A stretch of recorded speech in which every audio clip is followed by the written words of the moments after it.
Good day, Mom Answer. My name is Jacqueline Tabidog. I am 38 years old.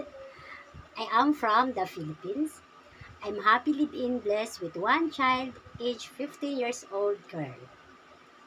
I work in Saudi Arabia as housemaid for 2 years contract from 2016 to 2018.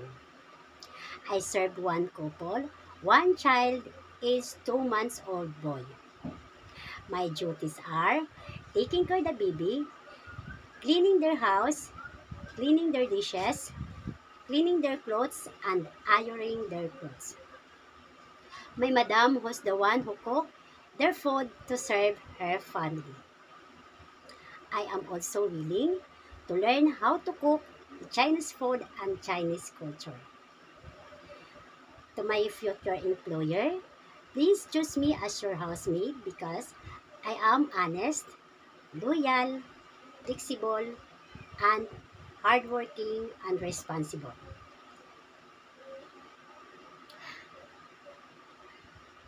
I promise to you, Mom and Sir, that I will do my best to make your family happy and satisfied.